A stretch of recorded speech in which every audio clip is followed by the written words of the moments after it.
Bonjour, toujours heureuse de vous retrouver en ce dimanche 23 septembre. Merci pour votre accueil. Nos textes du jour se trouvent dans Jérémie chapitre 29, versets 11 à 14a, puis dans Jacques chapitre 2, versets 1 à 13, et enfin dans Marc 9, versets 14 à 29.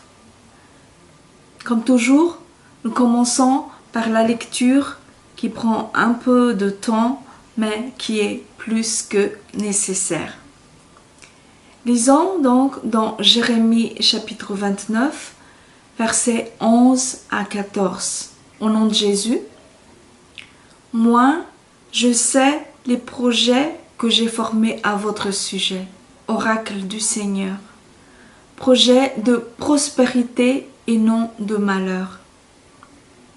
Je vais vous donner un avenir et une espérance. Vous m'invoquerez, vous ferez des pèlerinages, vous m'adresserez vos prières et moi, je vous exaucerai. Vous me rechercherez et vous me trouverez. Vous me chercherez du fond de vous-même et je me laisserai trouver par vous. Oracle du Seigneur. Je vous restaurerai, je vous rassemblerai de toutes les nations et de tous les lieux où je vous ai dispersés. Oracle du Seigneur. Nous continuons la lecture dans Jacques chapitre 2, versets 1 à 13. Au nom de Jésus, mes frères, ne mêlez pas des cas de partialité à votre foi en notre glorieux Seigneur Jésus-Christ. En effet, s'il entre dans votre assemblée un homme aux bagues d'or, magnifiquement vêtu, s'il entre aussi un pauvre vêtu de haillons, si vous vous intéressez à l'homme qui porte des vêtements magnifiques et lui dites « Toi, assieds-toi à cette bonne place ». Si aux pauvres vous dites « Toi, tiens-toi debout » ou « Assieds-toi là-bas au pied de mon escabeau », n'avez-vous pas fait en vous-même une discrimination? N'êtes-vous pas devenus des juges au raisonnement criminel? Écoutez, mes frères bien-aimés. N'est-ce pas Dieu qui a choisi ceux qui sont pauvres aux yeux du monde pour les rendre riches en foi et héritiers du royaume qu'il a promis à ceux qui l'aiment? Mais vous avez privé le pauvre de sa dignité. N'est-ce pas les riches qui vous oppriment, eux encore qui vous traînent devant les tribunaux? N'est-ce pas eux qui diffament le beau nom qu'on invoque sur vous? Certes, si vous exécutez la loi royale conformément au texte « Tu aimeras ton prochain comme toi-même », vous agissez bien. Mais si vous êtes partiaux, vous commettez un péché et la loi vous met en accusation comme transgresseur. En effet, observer toute la loi et trébucher sur un seul point, c'est se rendre passible de tout. Car celui qui a dit « Tu ne commettras pas d'adultère » a dit aussi « Tu n'assassineras pas » et si, sans commettre d'adultère, tu commets un meurtre, tu contreviens à la loi. Parlez et agissez en homme appelé à être jugé d'après la loi de liberté. En effet, le jugement est sans pitié pour qui n'a pas eu pitié. La pitié traite le jugement avec hauteur. Et nous finissons la lecture dans Marc 9, versets 14 à 29. Au nom de Jésus, en venant vers les disciples, ils virent autour d'eux une grande foule et des scribes qui discutaient avec eux. Dès qu'elle vit Jésus, toute la foule fut remuée et l'on accourait pour le saluer. Il leur demanda « De quoi discutez-vous avec eux ?» Quelqu'un dans la foule lui répondit « Maître, je t'ai amené mon fils Il a un esprit muet. L'esprit s'empare de lui n'importe où et il le jette à terre, et l'enfant écume, grince des dents et devient raide. J'ai dit à tes disciples de le chasser, et ils n'en ont pas eu la force.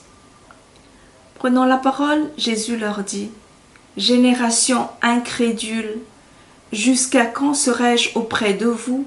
Jusqu'à quand aurai-je à vous supporter?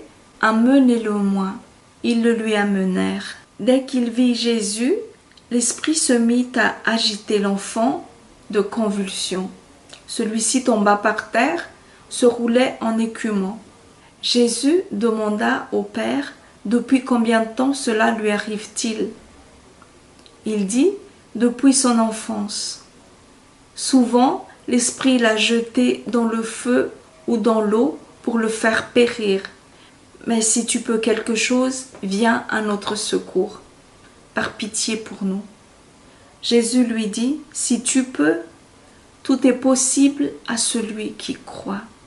Aussitôt, le père de l'enfant s'écria, je crois, viens au secours de mon manque de foi. Jésus, voyant la foule s'attrouper, menaça l'esprit impur.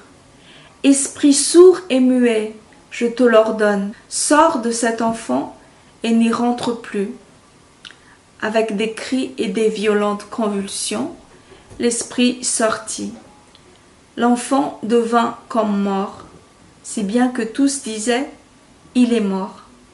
Mais Jésus, en lui prenant la main, le fit lever et il se mit debout. Quand Jésus fut rentré à la maison, ses disciples lui demandèrent en particulier « Et nous, pourquoi n'avons-nous pas pu chasser cet esprit ?» Il leur dit « Ce genre d'esprit, rien ne peut le faire sortir que la prière. » Amen. L'idée est de trouver le thème qui est repris dans chaque texte. Ceci constituera le message qui serait pour nous aujourd'hui.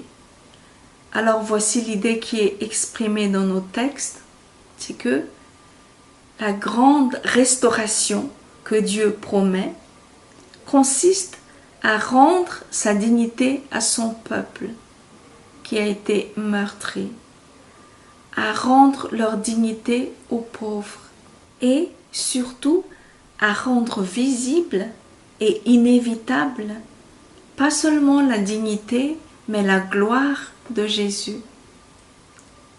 Et en passant, Jésus rend aussi sa dignité à ce malade en chassant le démon qui était en lui. Dans notre premier texte, le peuple de Dieu reçoit la promesse d'une vie de prospérité après qu'il ait été dispersé.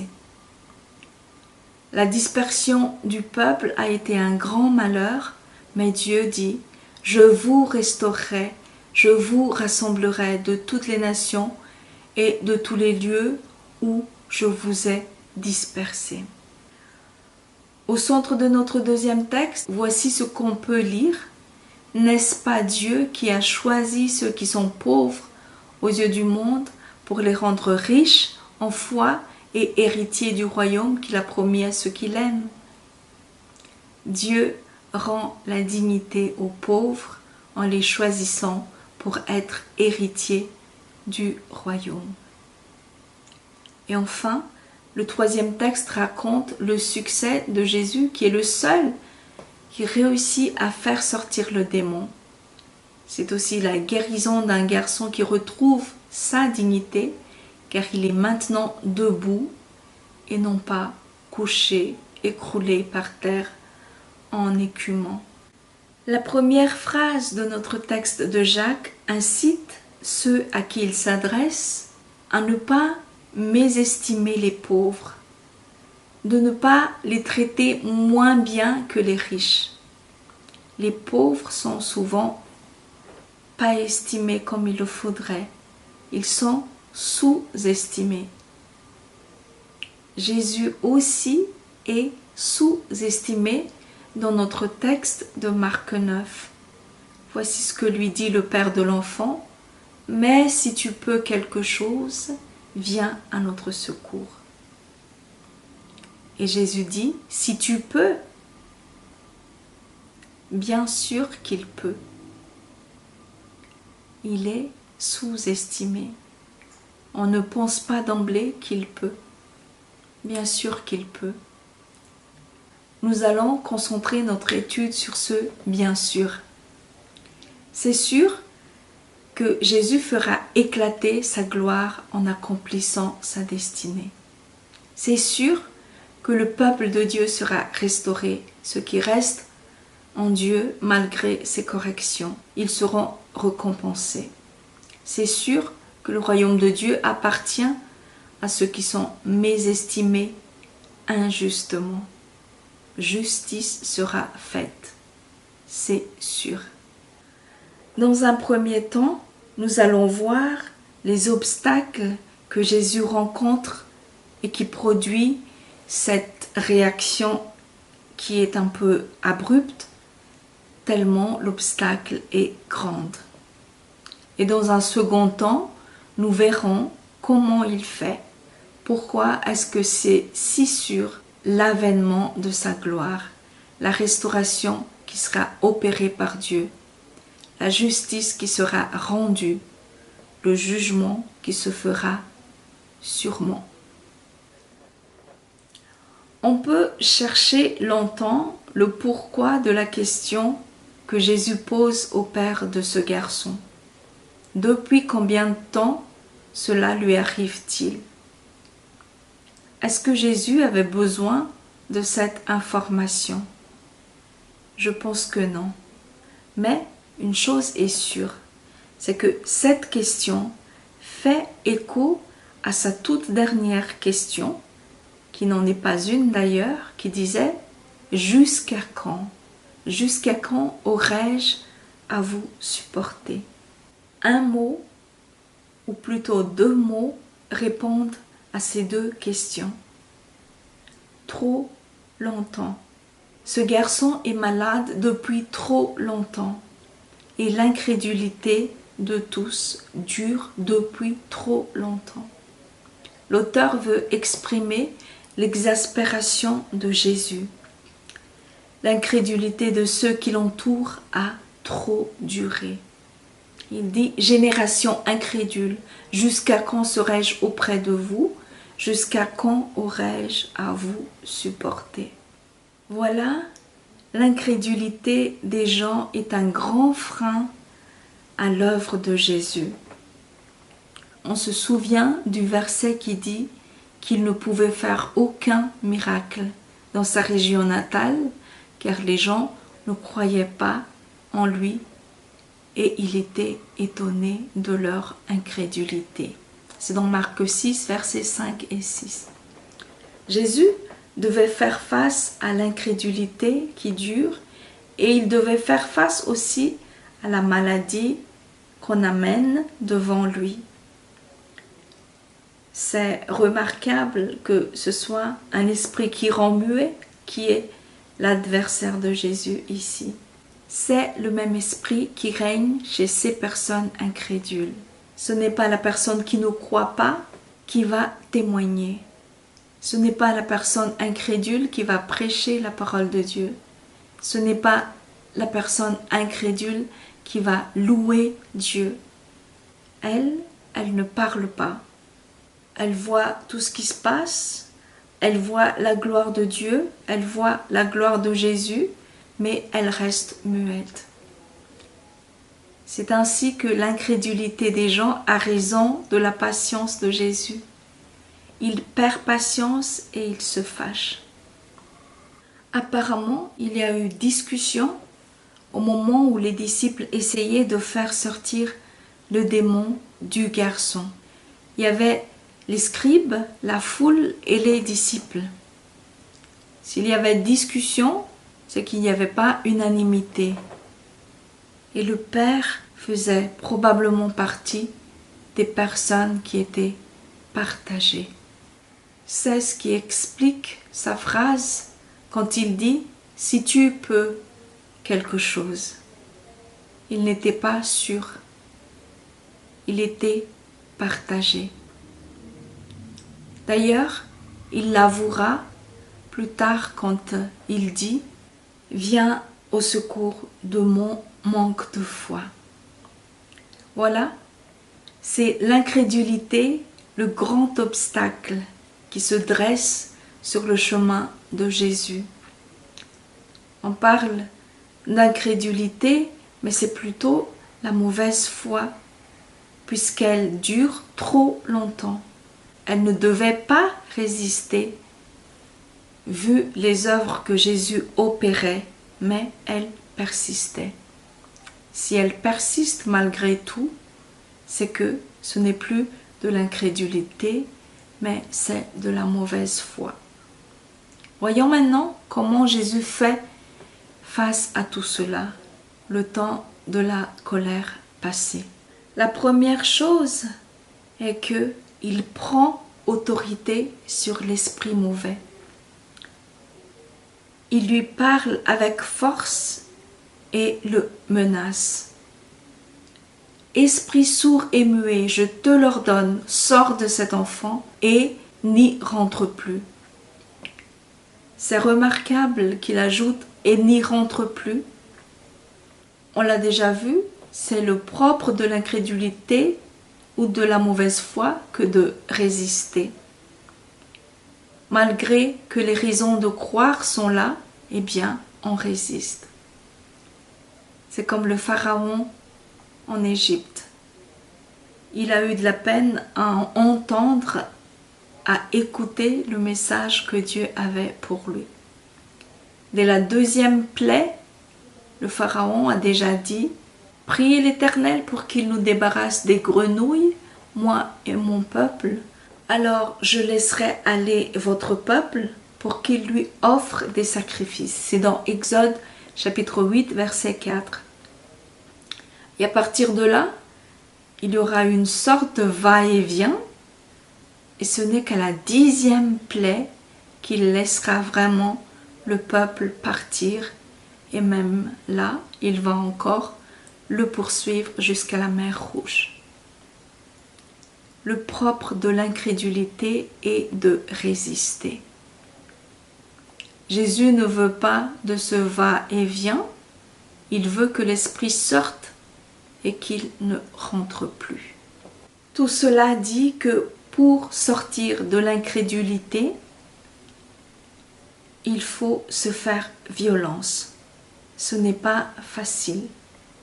Jésus parle fort à l'esprit mauvais en prenant autorité sur lui, en le menaçant. Dieu a utilisé des grands moyens pour extirper son peuple de l'oppression du Pharaon. Nous, il nous faut nous laisser faire par Jésus, car il est fort et rien ne lui résiste. De la même façon que le garçon de notre texte paraissait comme mort après que Jésus ait travaillé sur lui, nous aussi, il nous faut passer par une petite mort avant de pouvoir être relevés par Jésus comme ce garçon. Pourquoi est-ce que rien ne résiste à Jésus? Pourquoi est-ce que c'est sûr sa victoire? Pourquoi est-ce que c'est sûr sa gloire à venir? Parce que Dieu, son Père, fera tout simplement cela arriver. Parce que l'amour que son Père a pour lui est sûr. C'est ainsi que, même s'il est venu et qu'on l'a fait tomber au plus bas jusqu'à le clouer sur la croix, eh bien, dans toute sa détresse, il est resté roi. Avant même qu'il ne commence à travailler, quelqu'un d'autre a été envoyé pour lui ouvrir le chemin. Quelqu'un d'autre a été envoyé pour tracer une route droite, bien plate et sans creux devant lui. Que toutes les montagnes et collines soient rabaissées et que toute vallée soit relevée. Et même quand son corps était sans vie, eh bien, Dieu n'a pas permis qu'un seul os soit brisé. Dieu aime tellement son Fils qu'il ne permettrait jamais qu'il soit complètement brisé. Et surtout, il ne l'a pas laissé dans la mort, mais il l'a ressuscité. C'est sûr que Dieu aime son Fils. Et notre assurance est dans cet amour-là du Père pour son Fils. Parce que si son Fils qui est aimé plaide pour nous, eh bien, il nous fera grâce. Grâce à Jésus, la grâce de Dieu couvre notre culpabilité. Comme le dit notre deuxième texte, la pitié traite le jugement avec hauteur. C'est-à-dire que la grâce de Dieu couvre notre culpabilité. Avoir pitié, c'est être touché. Et dans tout cela, tout est histoire de toucher et d'être touché.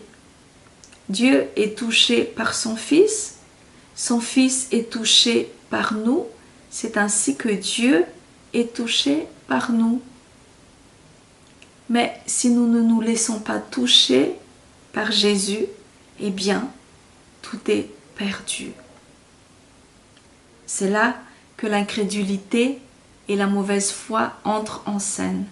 L'incrédule est celui qui ne se laisse pas toucher. Jésus peut faire 1000 miracles devant ses yeux et ça ne le touche pas. Il ne met toujours pas sa confiance en lui. Pour conclure, je dirais que notre foi se manifeste par notre réaction devant l'œuvre de Dieu, devant l'œuvre de Jésus. Les gens peuvent avoir deux réactions. Les uns diront, désormais, je vais faire confiance à Jésus car j'ai vu qu'il est fort et que oui, je peux lui faire confiance. Les autres diront, ça ne me fait ni chaud ni froid, je suis la même personne avant et après ses œuvres.